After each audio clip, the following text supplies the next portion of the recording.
Welcome to select exam. आज है 18 दिसंबर 2020 और 18 दिसंबर 2020 से जितने भी इंपॉर्टेंट करंट अफेयर्स बनेंगे वो हम इस वीडियो में डिस्कस करेंगे। तो आप इस वीडियो को पूरा लास्ट तक देखिए और लास्ट में क्वेश्चन भी पूछेंगे, उसका आंसर आपको कमेंट बॉक्स में बताना है। तो चलिए स्टार्ट करते हैं। पहला क्वेश्चन है, मानव विकास सूचकांक 2020 में भारत को कितना रैंक मिला है?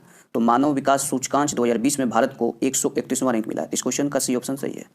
अब मानव विकास सूचकांक है तो ये है मानव विकास सूचकांक, ये ह्यूमन डेवलपमेंट इंडेक्स, इसी में अभी भारत को 131वां रैंक मिला है। अच्छा, टॉप कौन किया है? टॉप किया है नॉर्वे और सबसे कम रैंक मिला है नाइजर को, इतना आपको याद रखना है।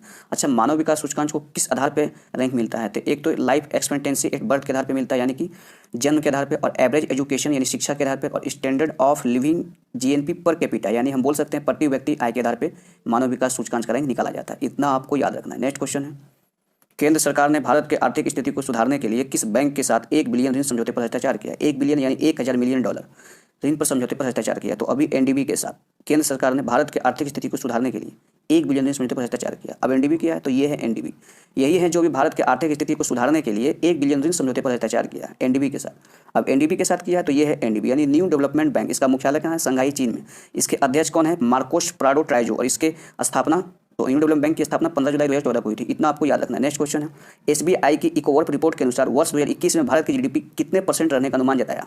तो अभी -7.4% ने एसबीआई की एक इकोवर्प रिपोर्ट के अनुसार वर्ष 2021 में भारत की जीडीपी को -7.4% रहने का अनुमान जताया। तो इस क्वेश्चन का सी ऑप्शन सही है। अब एसबीआई तो है, ये एसबीआई इकोवर्प यही है जो कि भी जीडीपी -7.4% जताया है 2021 वाला। अब 2020 में 10.9% जताया था और 2022 में अभी 11% जता रहा है। तो इतना आपको याद रखना है। नेक्स्ट क्वेश्चन है, यही है जीडीपी, ग्रॉस डोमेस्टिक प्रोडक्ट इसको कहा जाता है। नेक्स्ट क्वेश्चन है, एशिया पैसिफिक ब्रॉडकास्टिंग यूनियन के उपाध्यक्ष किसे चुना गया? तो एशिया पैसिफिक ब्रॉडकास्टिंग यूनियन के उपाध्यक्ष अभी शशि शेखर वेम्पति को चुना गया है। तो इस क्वेश्चन का डी ऑप्शन सही है। अब शशि शेखर है तो ये है शशि शेखर वेम्पति, इसी को अभी एशिया पैसिफिक ब्रॉडकास्टिंग यूनियन के उपाध्यक्ष चुना गया है।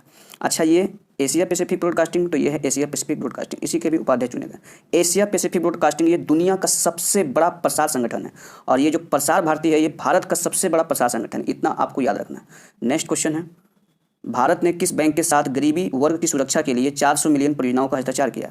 तो भारत ने अभी वर्ल्ड बैंक के साथ गरीबों की वर्ग की सुरक्षा के लिए 400 मिलियन परियोजनाओं का हस्ताक्षर किया। तो इस क्वेश्चन का डी ऑप्शन सही है। वर्ल्ड बैंक के साथ किया तो ये है वर्ल्ड बैंक।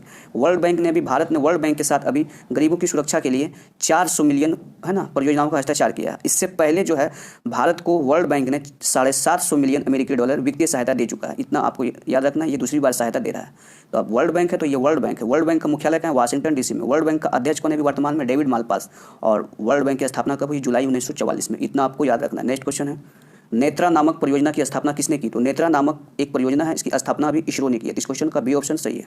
अब इसरो की है तो ये है इसरो। इसरो है जो अभी ये नेत्रा नामक एक प्रोजेक्ट है, इसको लॉन्च किया है। इतना आपको याद रखना चाहिए। जो नेत्रा प्रोजेक्ट है ये भारत की अंतरिक्ष परिसंपत्तियों की निगरानी करेगा और ट्रैकिंग और सुरक्षा करेगा। इतना आपको याद रखना है। नेक्स्ट क्वेश्चन है, पीएम मोदी ने किस राज्य में दुनिया के सबसे बड़े नवीकरणीय ऊर्जा पार्क का शिलान्यास किया? तो पीएम मोदी अभी गुजरात में दुनिया के सबसे बड़े नवीकरणीय ऊर्जा पार्क का शिलान्यास किया है। अब गुजरात में किया तो ये है गुजरात। गुजरात में ही पीएम मोदी जो अभी दुनिया का सबसे बड़े नवीकरणीय ऊर्जा पार्क का शिलान्यास किया है। अच्छा, ये जो पीएम मोदी गुजरात में किए हैं 30,000 मेगावाट क्षमता वाला ये एक हाइब्रिड नवीकरणीय ऊर्जा पार्क की आधारशिला रखी है। ये दुनिया का सबसे बड़ा नवीकरणीय ऊर्जा पार्क होगा और 2030 तक जो ये है ना 450 मेगावाट यानी 4,50,000 मेगावाट वाली बिजली उत्पादन करेगा। इतना आपको याद रखना है। नेक्स्ट क्वेश्चन है, अब गुजरात है तो गुजरात का राजधानी गांधीनगर। गुजरात के मुख्यमंत्री कौन है? विजय रूपाणी, और गुजरात के राज्यपाल कौन है? आचार्य देवव्रत। गुजरात में लोकसभा की सीट कितनी है? 26। गुजरात में लोकसभा की सीट 26, राज्यसभा की सीट 11 और विधानसभा की सीट 182। इतना आपको गुजरात के बारे में याद रखना है। नेक्स्ट क्वेश्चन है, कतर किस वर्ष एशियाई खेलों की मेजबानी करेगा? तो कतर 2030 में भी एशियाई खेलों की मेजबानी करेगा। तो इस क्वेश्चन का ए ऑप्शन सही है। अब कतर करेगा तो ये है कतर। कतर की कैपिटल दोहा। दोहा में ये 2030 में एशियन गेम्स की मेजबानी करेगा कतर। इतना आपको याद रखना चाहिए। 2034 में होगा सऊदी अरब में कतर। ये 2034 जो देख रहे हैं ना ये सऊदी अरब करेगा, यहाँ 2030 नहीं होगा, 2034 में सऊदी अरब करेगा एशियाई खेलों की मेजबानी। इतना आपको याद रखना है क्वेश्चन के बारे में। नेक्स्ट क्वेश्चन है, golden peacock environment management award 2020 किसने जीता? तो अभी golden peacock environment management award 2020 जो है सेल जीता है। तो सेल यानी steel Authority of India limited ने गोल्डन पीकॉक मैनेजमेंट अवार्ड 2020 जीता है। अब सेल जीता है तो ये है सेल, यही है जो अभी golden peacock environment management award जीता है। सेल यानी SAIL Steel Authority of India Limited 2020 वाला जीत चुका है। इतना आपको सेल के बारे में याद रखना। अब सेल है तो ये है सेल। सेल के अध्यक्ष कौन है? अनिल कुमार चौधरी। सेल का मुख्यालय कहाँ है? नई दिल्ली, और सेल की स्थापना 19 जनवरी 1954 को हुई थी।